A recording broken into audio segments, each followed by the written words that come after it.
Pemirsa, sebelumnya pada 30 Mei lalu dua kubu Partai Golkar yang bertikai yaitu versi Munas Ancol dan Bali akhirnya sepakat menempuh jalan damai untuk islah agar Golkar bisa ikut mencalonkan kadernya dalam pemilihan kepala daerah serentak yang akan digelar akhir tahun ini. Dua kubu Partai Golkar yaitu versi Munas Ancol dan Bali sepakat untuk islah.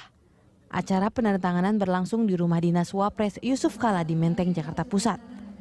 Ketua Umum Golkar versi Munas Ancol, Agung Laksono, dan Ketua Umum Golkar Munas Bali, Abu Rizal Bakri, menandatangani dokumen persetujuan islah. Wakil Presiden Yusuf Kala yang menjadi juru runding mengatakan butuh 6 ronde untuk mendamaikan kedua kubu. 6 ronde yang dimaksud JK yaitu dirinya harus bertemu sebanyak 3 kali dengan kubu Agung Laksono dan 3 kali dengan kubu Abu Rizal Bakri. JK menjelaskan, islah hari ini adalah islah khusus atau islah terbatas. Islah ini dilakukan agar Partai Golkar bisa ikut mengajukan calon dalam pilkada serentak yang akan digelar akhir tahun ini. JK menambahkan, setelah kesepakatan hari ini, masih ada tahapan selanjutnya untuk menuntaskan islah. Dari kesepakatan itu ini hari ini baru langkah pertama. Dibutuhkan lagi langkah berikutnya, tapi nanti pada waktunya nanti kita selesaikan masalah berikutnya. Tapi yang penting karena waktu yang paling kritis ini ialah waktu pencalonan. Karena apabila kita telat, saya khawatirkan bahwa calon-calon pemimpin dari Golkar akan berpindah siapa yang dapat mencalonkan pada waktunya. Karena itulah maka kita ingin menentukan sikap. Dalam kesepakatan ini, dua kubu yang berseteru sama-sama bersepakat untuk mendahulukan kepentingan Golkar dalam menghadapi pilkada. Persiapan menghadapi pilkada akan ditentukan oleh tim bersama yang dibentuk di tingkat pusat dan daerah. Tim bersama di tingkat pusat akan diisi oleh masing-masing 5 anggota dari kedua kubu. Adapun di tingkat daerah akan diisi oleh masing-masing 3 anggota dari masing-masing kubu. Untuk daerah yang dianggap luas, dimungkinkan mendapat tambahan anggota tim setelah berkomunikasi dengan tim bersama di tingkat pusat. Sementara itu, mengenai islah kepengurusan, masing-masing kelompok bersepakat menunggu proses hukum yang berjalan. Masing-masing kubu berjanji akan menghormati putusan hukum tetap mengenai kepengurusan yang diakui oleh pemerintah. Andika Perdana dan Kristianto, Berita 1. Pemirsa, kita lanjutkan perbincangan. Saya kembali lagi ke Pak Leo. Kalau bicara soal pilkada serentak, sampai di mana prosesnya saat ini? Ya, kami tidak terpengaruh dengan yang kemarin. Kami tetap melaksanakan penjaringan. Oke. Dan seperti saya sekarang Ketua PLT Sumatera Utara sudah selesai melaksanakan penjaringan. Oke. 1-2 hari ini saya tunggu dari Medan nama-nama yang disaring, baru kami langsung ke tim untuk memasukkan di survei.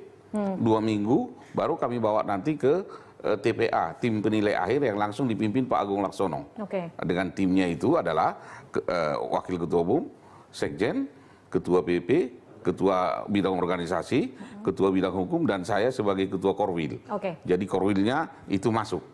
Nah, itulah tim pusat dan tim daerah di-combine nanti di situ. Nah, untuk hasil menentukan daerah itu tingkat 2, PLT tingkat 2 itu 40%, saya tingkat 1 30%, Ketua Umum 30%, artinya pusat.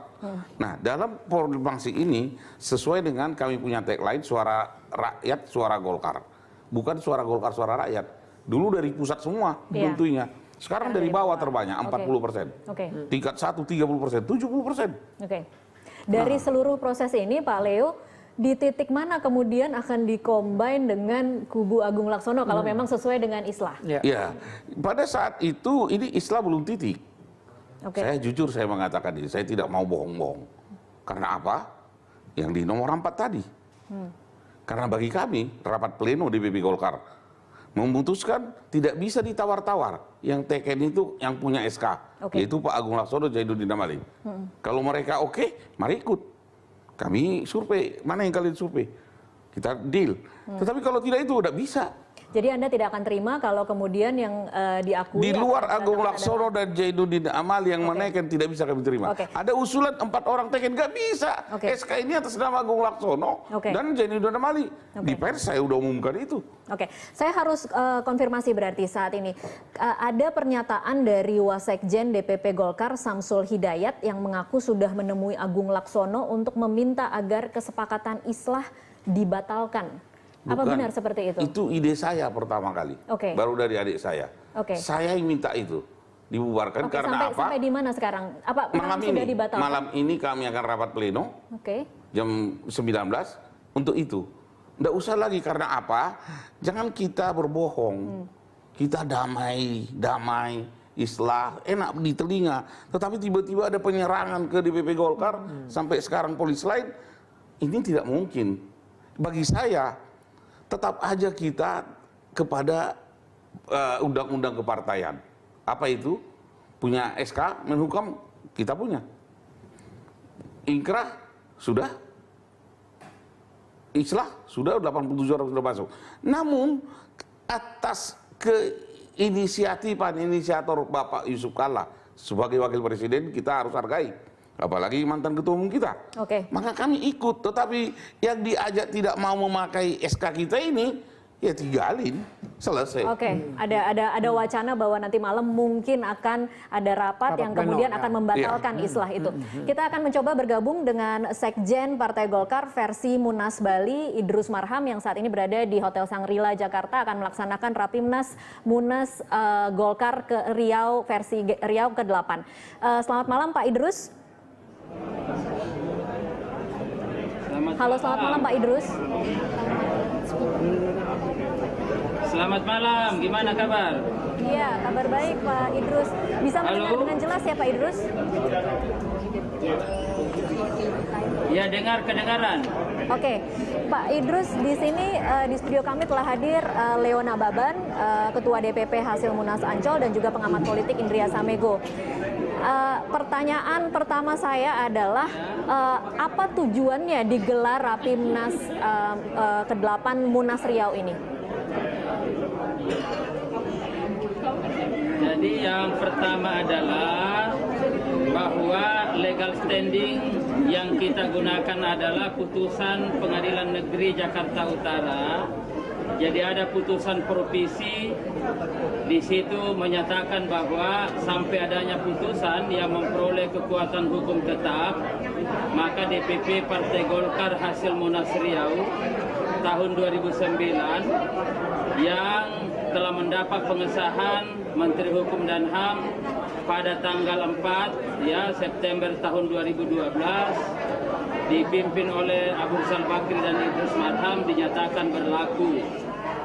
Jadi atas dasar itu maka Rapimnas ini kita lakukan untuk apa? Untuk konsolidasi, untuk konsolidasi, untuk melakukan pembahasan-pembahasan dalam rangka untuk menghadapi berbagai momentum politik ke depan. Mas, ini konsolidasinya artinya konsolidasi sendiri, tidak mengajak-ngajak kubu Agung Laksono atau seperti apa, Pak Idrus?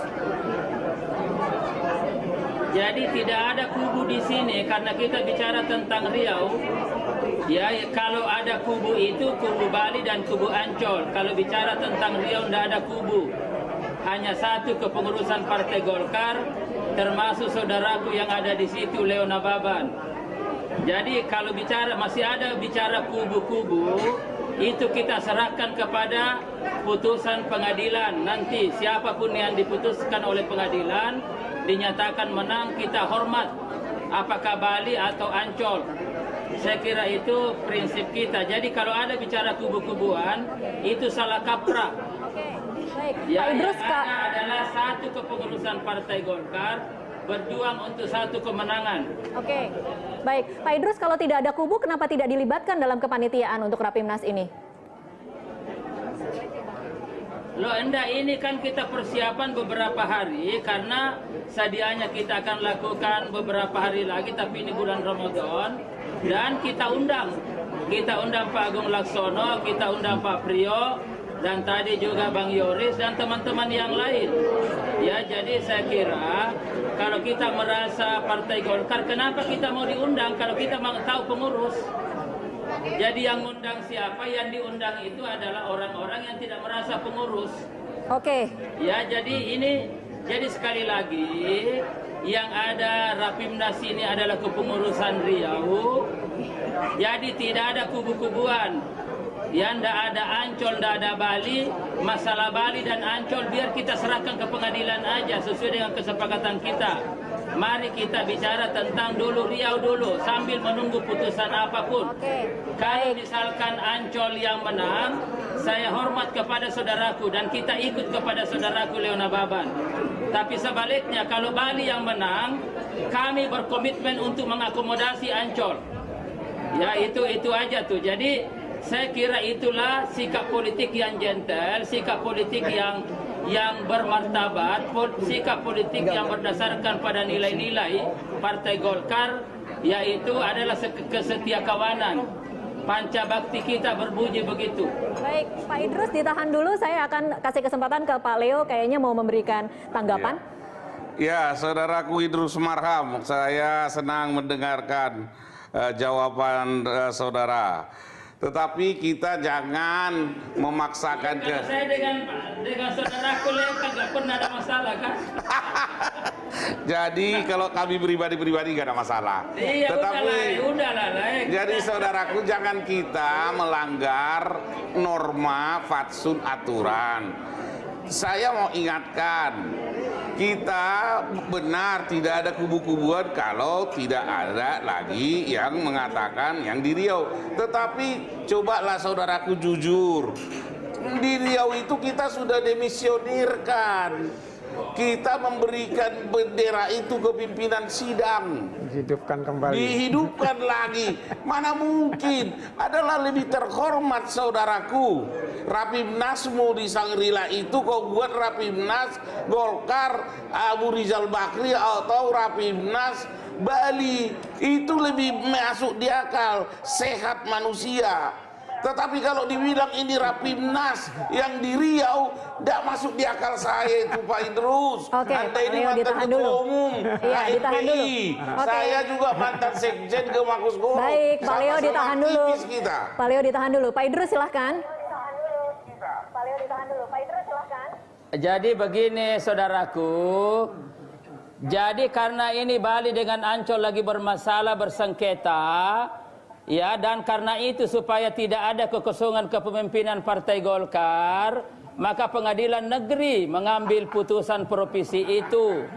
Jadi yang nggak benar saudaraku, kalau misalkan sudah dinyatakan batal, dinyatakan ditunda masih berlaku. Kalau diperintahkan untuk menghentikan kegiatan masih jalan, itu yang tidak benar saudaraku.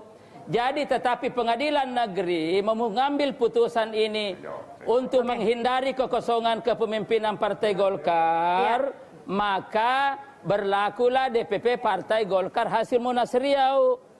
Jadi ini sebenarnya tidak perlu kita berpikir memahaminya. Yang salah adalah kalau dilarang melakukan kegiatan tapi masih berkeliaran kemana-mana. Itu yang salah saudaraku.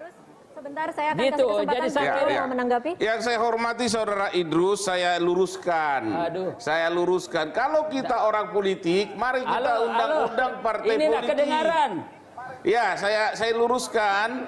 Mari kita berbicara tentang undang-undang partai politik, mahkamah partai politik.